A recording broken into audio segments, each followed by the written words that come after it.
ഇപ്പോൾ നമുക്കൊപ്പം അഹമ്മദാബാദിൽ നിന്നും ഒരു മലയാളി രവീന്ദ്രൻ കൂടി ചേരുന്നു. സ്വാഗതം ന്യൂസ് 18 കേരളത്തിലേക്ക്. എന്താണ് ഈ അപകടം സംബന്ധിച്ച് എന്തെങ്കിലും പുതിയ വിവരങ്ങൾ നിങ്ങൾക്ക് ലഭ്യമാവുന്നുണ്ടോ? താങ്കൾക്ക് താമസിക്കുന്നതിന് അടുത്തായിട്ടാണോ ഈ അപകടം ഉണ്ടായത്? അല്ല, ഇവിടുന്ന് ഞങ്ങൾ താമസിക്കുന്നിടത്തുനിന്ന് ഏകദേശം ഒരു 5-10 കിലോമീറ്റർ ആവുകയാണ്. എയർപോർട്ട് ഒരു 10-15 കിലോമീറ്റർ ഉണ്ട്. അതിന്റെ അടുത്ത് തന്നെ ഇത് വിമാനം പൊങ്ങി കഴിഞ്ഞ് കുറച്ച് കഴിഞ്ഞ ഉടനെ അത് താഴോട്ട് പോകുന്ന കണ്ടു. അതെ, അത് ടെക്നിക്കൽ സ്നാഗാന്നാണ് ഇപ്പം പറയുന്നത്, റിപ്പോർട്ട് പറയുന്നത്. അതെ, അങ്ങനെ കരുതാം. ഇതിപ്പോൾ ഈ ദൃശ്യങ്ങൾ കാണാൻ കഴിയുന്നുണ്ട്. വലിയൊരു കെട്ടിടത്തിന്റെ മുകളിലേക്ക് വന്ന് ഈ ഫ്ലൈറ്റ് വന്ന് ഇരിക്കുന്നതായിട്ടാണ് കാണുന്നത്. അങ്ങനെയാണുള്ളത്. കെട്ടിടങ്ങളുള്ള അതൊക്കെ റെസിഡൻഷ്യൽ ഏരിയ ആണ്. അത് മൊത്തം ഏരിയ റെസിഡന്റ് ഒരുപാട് ആൾക്കാർ താമസിക്കുന്നുണ്ട് അവിടെ. അപ്പൊ കംപ്ലീറ്റ് വിവരം കിട്ടിയില്ല ഏതൊക്കെ ബിൽഡിംഗ് പോയിട്ടുണ്ടോ. അതിന്റെ മുകളിലാണ് ഇത്. അതിന്റെ ടെയില് ഒരു ബിൽഡിങ്ങിന്റെ അവിടെയാണ് കാണുന്നത്. ഇപ്പോ ഈ അപകട വിവരം അറിഞ്ഞതിന് ശേഷം നിങ്ങൾ മലയാളി ഗ്രൂപ്പുകളിലൊക്കെ വലിയ ചർച്ച നടക്കുന്നുണ്ടോ? ആശയങ്ങൾ പങ്കുവെക്കുന്നുണ്ടോ? ഇവിടെ എല്ലാ ഗ്രൂപ്പിലും അതും ഉണ്ട്. ഇപ്പം വേറൊരു ഗ്രൂപ്പിൽ വന്നിട്ടുണ്ട്. ഒരു ഗോപകുമാർ നായർ എന്ന് പറഞ്ഞ ഒരാളെ പേര് അതിലുണ്ട് ലിസ്റ്റിൽ. അത് വ്യക്തമാണ്. ഞങ്ങൾക്ക് ആ വിവരം കൂടിയുണ്ട്. താങ്കൾക്ക് ഒരു പക്ഷേ അതാരാണ് അതിന്റെ വിവരങ്ങൾ തേടിയെടുക്കാൻ കഴിയുമോ? ഒരു മലയാളിയാണെന്ന് വ്യക്തമാണ് ആ പേര്. ഞങ്ങൾ ആ ഫ്ലൈറ്റിന്റെ ഡീറ്റെയിൽ, യാത്രക്കാരുടെ പാസഞ്ചേഴ്സിന്റെ ലിസ്റ്റ് പരിശോധിച്ചപ്പോഴാണ് അത്തരമൊരു പേര് കണ്ടെത്താൻ ഞങ്ങൾക്കും കഴിഞ്ഞിട്ടുണ്ട്. അതിൽ കണ്ടിട്ട് അതിപ്പം ഇവിടെ കേരള സമാജമൊക്കെ ഉണ്ട്, ആക്റ്റീവായിട്ട് തന്നെ ഉള്ളത്. അവരൊക്കെ ഫൈൻഡ് ഔട്ട് ചെയ്യും. ഈ അപകടം നടന്നതിന് ശേഷം പ്രാദേശികമായി മറ്റെന്തെങ്കിലും അലർട്ട് പ്രഖ്യാപിക്കുകയോ അങ്ങനെ എന്തെങ്കിലും തയ്യാറെടുപ്പുകളോ വിവരങ്ങൾ? എയർപോർട്ട് കംപ്ലീറ്റ് അവർ ക്ലോസ് ആക്കി. റൺവേ കംപ്ലീറ്റ് ക്ലോസ് ആക്കിയിരിക്കുകയാണ് അവിടെ. അപ്പം അതുകൊണ്ട് ഫ്ലൈറ്റ് ഒന്നും പോകുന്ന അങ്ങനെ അത് കംപ്ലീറ്റ് ബന്ധാക്കിയിരിക്കുകയാണ്. പിന്നെ മറ്റേ അതിന്റെ രക്ഷാപ്രവർത്തനം നടന്നുകൊണ്ടിരിക്കുന്നുണ്ട്. സിവിൽ ഹോസ്പിറ്റൽ അടുത്ത് തന്നെയാണ്. അത് അതുകൊണ്ട് എല്ലാവരും അങ്ങോട്ട് മാറ്റുകയാണെന്ന് തോന്നുന്നു. താങ്കൾ എത്ര അടുത്താണ് അതിന് താമസിക്കുന്നത്? ഞാൻ അവിടുന്ന് താമസിക്കുന്നത് ഞാൻ ഏകദേശം ഒരു 10 കിലോമീറ്റർ അവയാണ്. ഇതിപ്പോ എല്ലാത്തിലും ടിവിയിലും എല്ലാം അതിന്റെ ഫോട്ടോ വീഡിയോ ഒക്കെ വന്നുകൊണ്ടിരിക്കുന്നുണ്ട്. അങ്ങനെയാണ് ഞങ്ങൾ അറിയുന്നത്. ഞങ്ങൾ അവിടെ പോയിട്ടൊന്നുമില്ല. ഞങ്ങള് ഇങ്ങനെ പലരും ന്യൂസിലും ഇതൊക്കെ വന്നുകൊണ്ടിരിക്കുന്നു, ലൈവ് ന്യൂസ് ഒക്കെ വന്നുകൊണ്ടിരിക്കുന്നുണ്ട്. അപ്പൊ അതിൽ നിന്ന് അറിയുന്ന ഇതൊക്കെ. ഈ കൂടുതൽ മലയാളികൾക്ക് ഉൾപ്പെട്ടിട്ടുണ്ടോ എന്നൊരു ആശങ്ക നിങ്ങൾ പരസ്പരം പങ്കുവെക്കുന്നുണ്ടാവുമല്ലേ? അങ്ങനെ അന്വേഷിക്കുന്നുണ്ടോ? അത് നോക്കി ഇപ്പൊ ഞങ്ങൾ കേരള സമയത്തിന്റെ ഒരു ഗ്രൂപ്പ് ഉണ്ട്, വാട്സപ്പ് ഗ്രൂപ്പ് ഉണ്ട്. അതിൽ വന്നൊരു പേരാണ് ഈ കാണിച്ചത്. അവരത് ലിസ്റ്റ് ഇട്ടിട്ടുണ്ടായിരുന്നു. അതിൽ നിന്നാണ് മനസ്സിലായത് ഇത് ഒരു മലയാളി അതിലുണ്ട്. ഓക്കെ, എന്തായാലും ഈ ഫ്ലൈറ്റ് വന്ന് വീണത് ഒരു വലിയ ജനവാസ മേഖലയിലേക്ക് അല്ലേ? ജനവാസ മേഖലയാണ്. അതായത് ഫ്ലൈറ്റ് എയർപോർട്ട് തൊട്ടടുത്ത് തന്നെയാണ് ഇത് വീണത്. തൊട്ടടുത്ത് കുറച്ച് ദൂരെ ഒരു മേഘാണി നേർന്ന് പറഞ്ഞ റെസിഡൻഷ്യൽ ഏരിയ ആണ്. അവിടെയാണ് വീണിരിക്കുന്നത്. ഓക്കെ, വളരെ നന്ദി. രവീന്ദ്രൻ അഹമ്മദാബാദിൽ നിന്നാണ്, മലയാളിയാണ് അദ്ദേഹം. അവർക്ക് അവിടുത്തെ മലയാളികൾക്കടക്കം ആശങ്കയുണ്ട്. കൂടുതൽ ആരൊക്കെയാണ് അപകടത്തിൽപ്പെട്ടത് എന്ന കാര്യത്തിൽ. എന്തായാലും അത്തരം കാര്യങ്ങളൊക്കെ കൂടുതൽ വ്യക്തത ഉണ്ടാകുമെന്ന് നമുക്ക് കരുതാം. ഗുജറാത്തിൻ്റെ മുൻ മുഖ്യമന്ത്രി വിജയ് റുപാണിക്ക് ഗുരുതര പരിക്ക്. അദ്ദേഹം വിമാനാപകടത്തിൽ പെട്ടുപോയി. അദ്ദേഹം വിമാനത്തിലുണ്ടായിരുന്നു എന്ന വിവരം പുറത്തു വന്നു കഴിഞ്ഞു. വലിയ അപകടമാണ്. പ്രദേശത്തെ വലിയ ജനവാസ മേഖലയിൽ നിരവധി ഫ്ലാറ്റുകളും കെട്ടിടങ്ങളുമുള്ള ഇതിനിടയിലേക്ക് ഇടിച്ചിറങ്ങുകയായിരുന്നു ഫ്ലൈറ്റ്. അത് സ്വാഭാവികമായും വലിയ അപകടത്തിന് ഇടവയ്ക്കുകയും ചെയ്തിട്ടുണ്ട്. ഇടിച്ച് വീണപ്പോൾ തന്നെ സ്ഫോടനത്താൽ തകർന്നു. വലിയ സ്ഫോടനമുണ്ടായി. തീ ഉയരുന്നത് ദൃശ്യങ്ങളിൽ വ്യക്തമാണ്. പൂർണ്ണമായും ഫ്ലൈറ്റ് ഇന്ധനം നിരവധി ഉണ്ടായിരുന്നു. പറന്നുയർന്നതേ ഉണ്ടായിരുന്നുള്ളൂ. അതുകൊണ്ട് തന്നെ വലിയ അപകടത്തിന് അത് ഇടവച്ചു എന്ന് തന്നെ മനസ്സിലാക്കാൻ.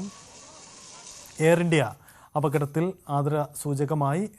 ആദരാഞ്ജലി അർപ്പിക്കുന്നതിൻ്റെ ഭാഗമായി, ദുഃഖസൂചകമായി അവരുടെ ഔദ്യോഗിക എക്സ് ഹാൻഡിലിൻ്റെ, ഔദ്യോഗിക സോഷ്യൽ മീഡിയ പേജിൻ്റെ ചിത്രം പൂർണ്ണമായും ബ്ലാക്ക് ആക്കി മാറ്റിയിരിക്കുന്നു. എയർ ഇന്ത്യ ഫ്ലൈറ്റാണ് അപകടത്തിൽപ്പെട്ടിരിക്കുന്നത്. ബോയിങ് വിമാനമാണ്, എയർ ഇന്ത്യക്ക് സ്വന്തമായിരുന്ന ബോയിങ് കമ്പനിയുടെ വിമാനമാണ് അപകടത്തിൽപ്പെടുന്നത്. അതുകൊണ്ട് തന്നെ ബോയിങ്ങിൻ്റെ ഷെയറിലും വലിയ ഇടിവുണ്ടായി എന്ന വിവരം കൂടി പുറത്തു വരുന്നുണ്ട്. ഇന്ത്യയിലെ ഈ വിമാനാപകടം വലിയ അന്താരാഷ്ട്ര തലത്തിൽ തന്നെ വലിയ വിമാന കമ്പനിയാണ്. നിരവധി രാജ്യങ്ങൾക്ക് വിമാനങ്ങൾ നിർമ്മിച്ചു നൽകുന്ന ബോയിങ്ങിന് അവരുടെ ഷെയർ മാർക്കറ്റിൽ വൻ ഇടിവ് രേഖപ്പെടുത്തി എന്ന വിവരങ്ങൾ കൂടി പുറത്തു വരുന്നുണ്ട്. അഹമ്മദാബാദിലെ ഈ അപകടം സംബന്ധിച്ച കൂടുതൽ ദൃശ്യങ്ങളൊക്കെ പുറത്തു വരുന്നുണ്ട്. വലിയ അപകടമാണ് സംഭവിച്ചിരിക്കുന്നത്. എന്തായാലും ഇതിൻ്റെ കൂടുതൽ വ്യക്തമുള്ള വിവരങ്ങൾ കൂടി നമുക്ക് ഉടൻ തന്നെ വരുമെന്ന് കരുതാം. വിജയ് റൂപാണി അടക്കം അപകടത്തിൽപ്പെട്ടിട്ടുണ്ട്. 40 മരണം ഔദ്യോഗികമായി സ്ഥിരീകരിക്കുകയും ചെയ്തു. പ്രദേശത്ത് നടക്കുന്ന രക്ഷാപ്രവർത്തനത്തിൻ്റെ ദൃശ്യങ്ങളാണ് ഇപ്പോൾ നമ്മൾ കാണുന്നത്. കൂടുതൽ അഗ്നിശമന സേനാ ഉദ്യോഗസ്ഥർ അവിടെ എത്തി വെള്ളം ഉപയോഗിച്ച് അവിടെ തീ കെടുത്താനുള്ള ശ്രമങ്ങൾ നടക്കുകയാണ്. അപകടത്തിൽപ്പെട്ടവർ എത്ര പേര്, അതിൻ്റെ വ്യാപ്തി, പ്രദേശത്തേക്ക് രക്ഷാപ്രവർത്തനം വേഗത്തിൽ നടക്കേണ്ടതുണ്ട്. എന്തായാലും വളരെ വേഗത്തിൽ 1:38 നടന്ന അപകടമാണ്. തൊട്ട് പിന്നാലെ തന്നെ അവിടെ സംവിധാനങ്ങൾ ഒരുക്കി സമീപത്തെ ആശുപത്രികളിലേക്ക് പരമാവധി ആളുകളെ മാറ്റുന്നു. അതാണ് പിന്നീട് സംഭവിച്ചത്. എന്തായാലും അപകടം വഴിവെച്ചത് വൻ ദുരന്തമാണ്. ഒരു തീഗോളമായി ഈ ഫ്ലൈറ്റ് മാറി എന്നതാണ് ദൃശ്യങ്ങളിൽ നിന്ന് തന്നെ നമുക്ക് വ്യക്തമാവുന്ന കാര്യം.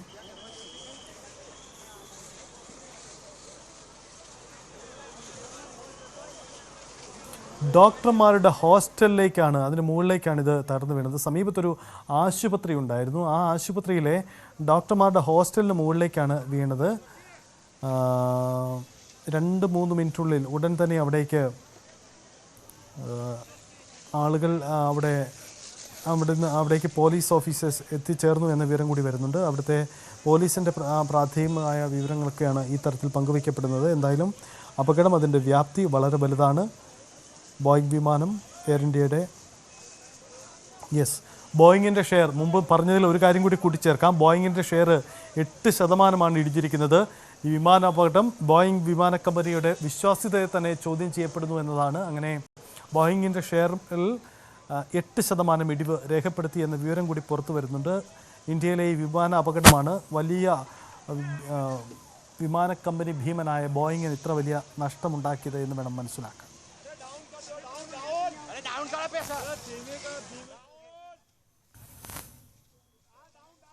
ഇന്ത്യയിലെ US കോൺസുലേറ്റും അനുശോചനം അറിയിക്കുന്നുണ്ട്. എല്ലാ സംവിധാനങ്ങളും, എല്ലാ സഹായങ്ങളും വാഗ്ദാനം ചെയ്യുന്നുണ്ട്. അങ്ങനെ കൂടുതൽ ലോകരാജ്യങ്ങളുടെ സഹായവും ഈ അപകടവുമായി ബന്ധപ്പെട്ട് നമുക്ക് ലഭ്യമാകുന്നു. അത്തരം ഓഫറുകൾ കിട്ടുന്നു. രാജ്യത്തെ പ്രധാനപ്പെട്ട നേതാക്കൾ എല്ലാവരും അനുശോചനം രേഖപ്പെടുത്തി കഴിഞ്ഞു. പ്രധാനമന്ത്രി ഒപ്പം കേന്ദ്ര ആഭ്യന്തരമന്ത്രി ഉടനെ അവിടേക്ക് എത്തിച്ചേരും. അദ്ദേഹം 5 മണിയോടുകൂടി ഗുജറാത്തിൽ അഹമ്മദാബാദിൽ എത്തിച്ചേരുമെന്നാണ് പ്രതീക്ഷിക്കുന്നത്. ഈ അപകടത്തിന് ശേഷം സർദാർ വല്ലഭായ് പട്ടേൽ എയർപോർട്ട് പൂർണ്ണമായും അടച്ചിരിക്കുകയാണ്. അവിടെ വിമാന സർവീസുകൾ പൂർണ്ണമായും നിർത്തിവെച്ചിരിക്കുകയാണ്. രാകേഷ് തുടരുന്നുണ്ട്. രാകേഷ്, പുതിയ വിവരങ്ങൾ ലഭ്യമാവുന്നുണ്ടോ?